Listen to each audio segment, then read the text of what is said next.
વડોદરા શહેરના દરજીપુરા ઓવરબ્રિજ પાસે એક કન્ટેનર ટ્રકમાંથી ગેરકાયદેસર રીતે દારૂનો જથ્થો હેરાફેરી કરતી વખતે પોલીસે રેડ પાડી હતી। આ રેડ દરમિયાન આરોપીઓએ પોલીસ પર પથ્થરમારો કર્યો હતો, જેમાં પોલીસના વાહનને 5000નું નુકસાન થયું હતું। મુખ્ય આરોપી ઝુબેર સફી મેમણ અને અન્ય ત્રણેય આરોપીઓ આર્થિક લાભ માટે આવા ગુનાઓ વારંવાર કરતા હોવાનું જણાઈ આવ્યું છે।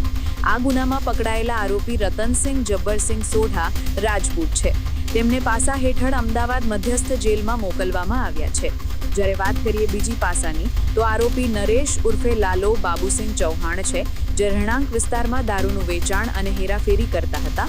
બાપોદ પોલીસ સ્ટેશન દ્વારા તેમના ઘરે રેડ પાડવામાં આવી હતી, જેમાં 1,09,170ની કિંમતની 441 બોટલ અને બિયરના ટેનનો જથ્થો મળી આવ્યો હતો।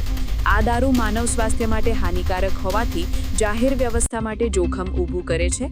આરોપી જામીન પર મુક્ત થયા પછી પણ આવા ગુનાઓ વારંવાર કરતા હોવાથી તેમના પર પાસા કાયદા હેઠળ કાર્યવાહી કરીને ભાવનગર મધ્યસ્થ જેલમાં મોકલવામાં આવ્યા છે।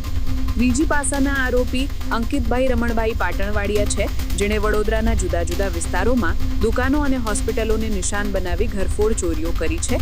કારેલીબાગની આઈસ્માઇલ દાંતની હોસ્પિટલમાંથી 90,200ની ચોરી અને ચકલી સર્કલ પાસે આવેલી સુરતી ફ્લેવર્સ નામની દુકાનમાંથી 19,000ની ચોરીનો સમાવેશ થાય છે।